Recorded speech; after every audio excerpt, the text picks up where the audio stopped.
Hi guys, Natasha Tessier here with Dwell Realty and Design. I'm at home today.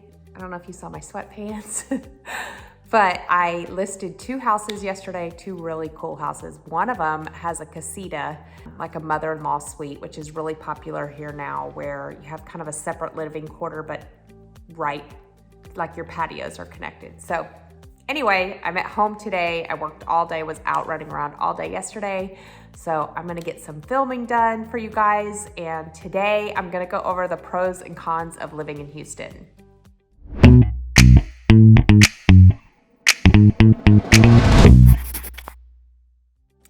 Hi there, I'm Natasha Tessier. I'm the owner of Dwell Realty and Design here in the city of Houston. Born and raised. I think many of you follow my channel and tell me that you watch my videos, so you probably know all that. But if you don't and you're new here, I'd love for you to hit the subscribe button. And I just talk about anything and everything to do with the city of Houston. I have a really cool property tax video coming up here, the pros and cons of living in Houston today, and then just focusing on suburbs. A lot of people looking at Montgomery, Conroe. I just did a pros and cons of Conroe, the Woodlands, that kind of area. Okay, so today, pros and cons of living in the city of Houston. Houston is the 4th largest city in the nation. It's very big. It probably will be the 3rd largest in the next 10 years. It seems like everybody is moving here right now. And there's lots of pros and cons. I'm gonna go over them, both good and bad. I've been here pretty much my whole life, so I can kind of tell you all the good and bad. The first thing I'm gonna tell you is affordability. Everybody that calls me is kind of in shock on how much of a house they can afford here. You know, a $400,000 house here is a very nice house. Lots of times you can get a pool with that, you know, depending on size, and a lot of square footage. That's the other thing that all my clients say, you know, is there any house below 3,000 square feet? You know, we don't really have a lot of 2 bedrooms here. Almost everything is a minimum 3 bedroom.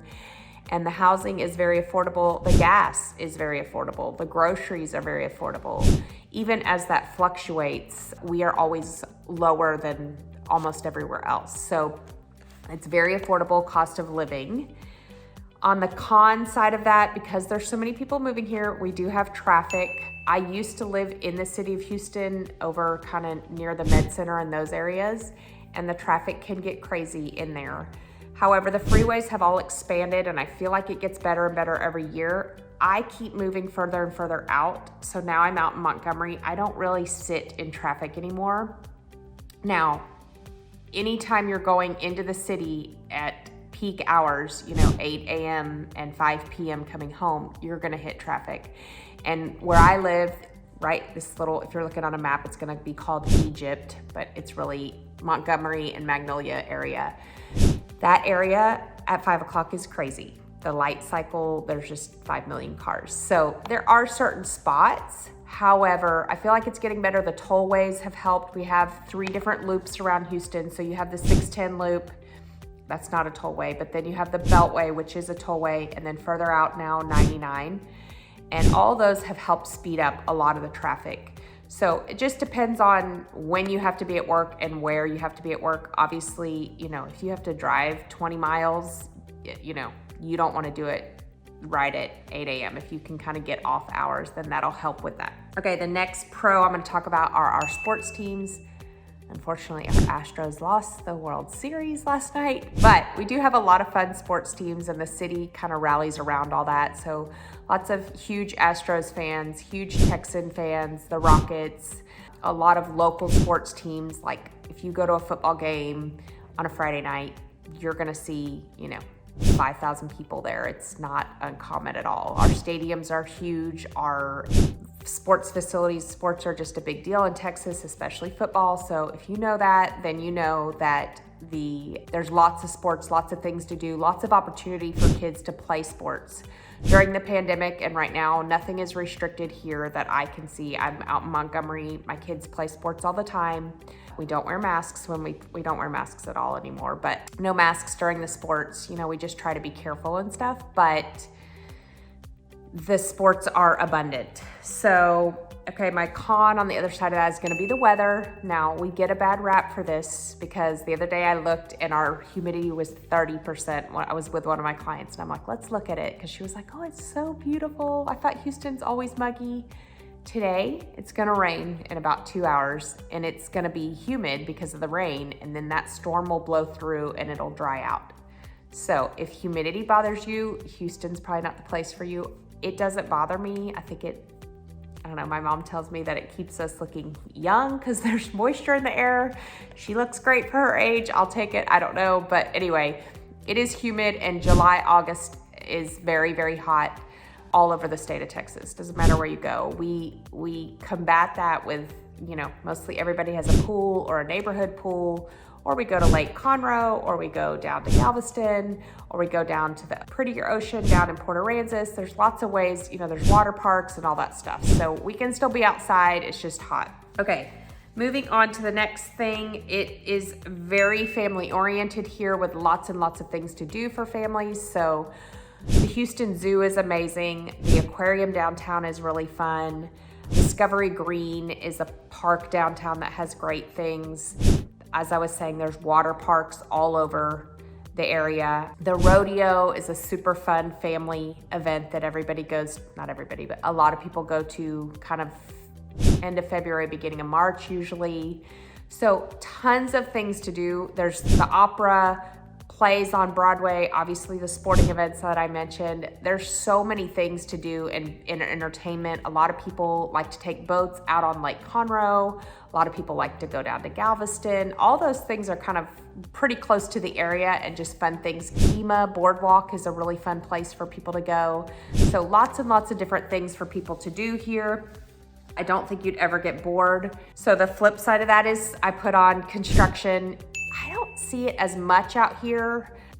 Of course, there's construction everywhere and new developments everywhere.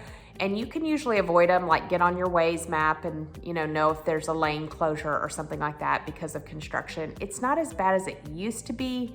However, because of growth, there's gonna be construction. So you wanna make sure that you kind of watch out for that. We have a really good driving distance to a lot of different places. So a lot of people go up to Waco, to Chip and Joanna Gaines' place up there. That's a really fun thing. We just finished Round Top, which is our antique marketplace, and it's not that far from here, and it is super fun to go to and find really unique finds. That usually happens twice a year. There is the Hill Country. A lot of people will drive to the Hill Country. There's Pedernales Falls, all the lakes all over Austin. Canyon Lake is gorgeous outside of San Antonio. Fredericksburg is a really cute town for like a bed and breakfast overnight. I mentioned Galveston and those other places. The JW Marriott in San Antonio's, we do that once a year. My kids love going there. It's a really fun place to stay and do overnight. So there's lots of locally, especially with all the pandemic and all the restrictions, you can just hop in your car, drive somewhere, and have a great family weekend. My con is gonna be hurricanes. We don't really have, I don't wanna say we don't have tornadoes. I've never seen a tornado. I've lived here my whole life. I think that people will say, oh, I think I spotted a cloud over there, but I've never, like when I lived in Alabama for a little bit, it was scary and the tornadoes would come through and blow over towns. I've never seen that here. Maybe it happens, I've never ever seen it. So, but the hurricanes obviously are a big deal.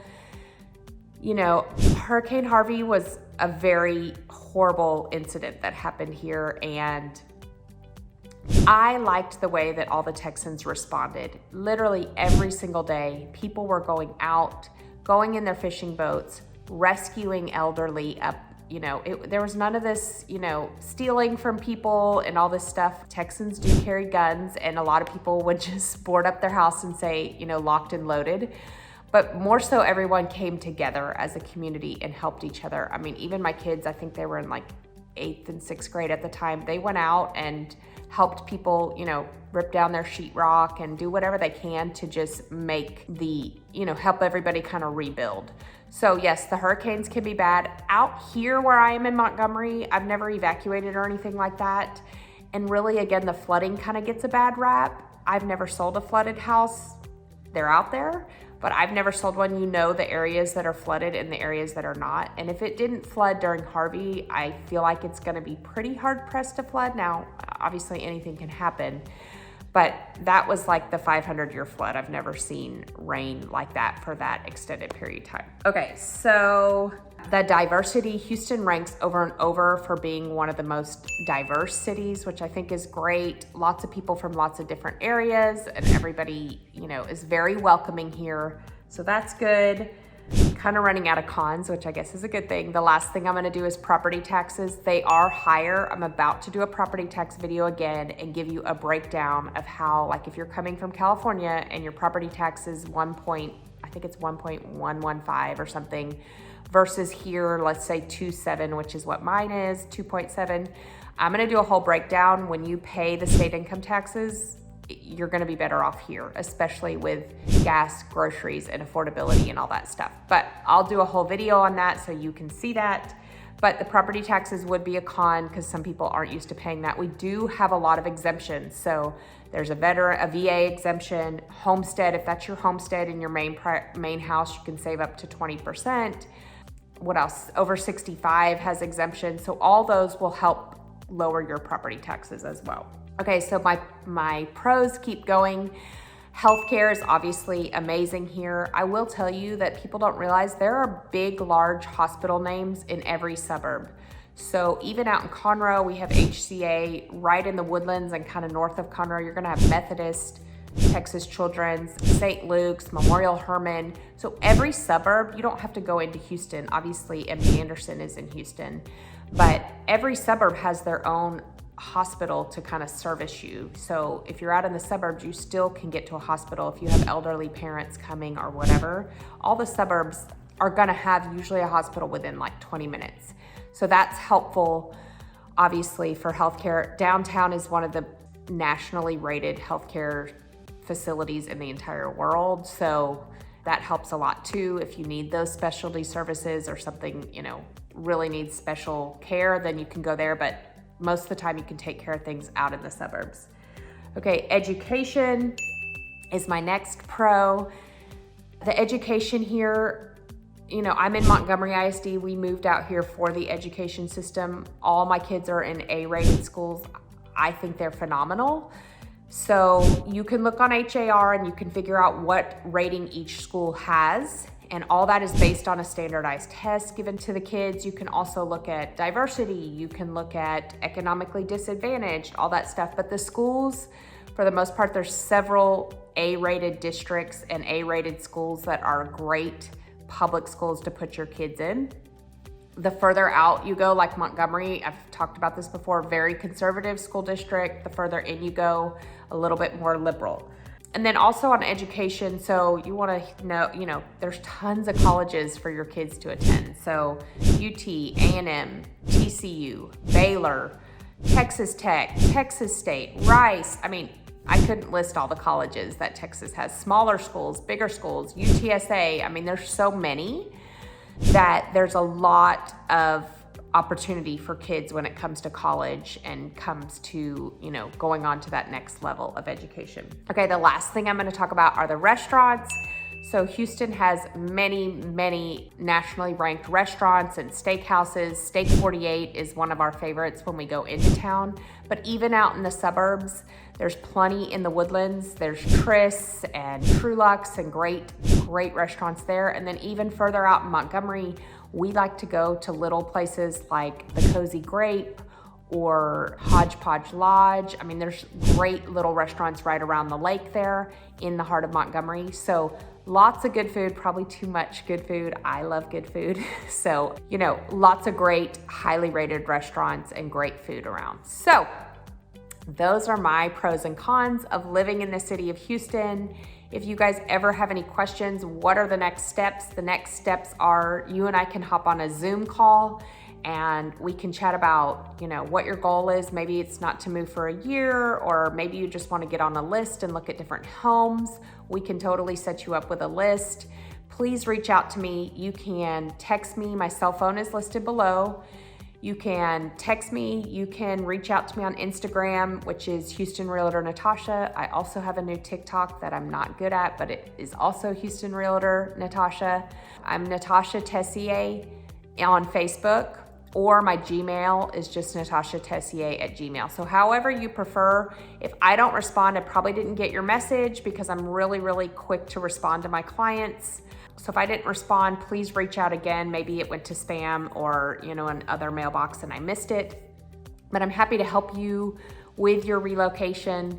I know kind of all the areas. I actually taught in Katy. I've lived in Tomball, I've lived in Houston, now I live in Montgomery. So I know a lot about all the different areas and I'd love to help you. I hope this video is helpful and I hope that you have a blessed day.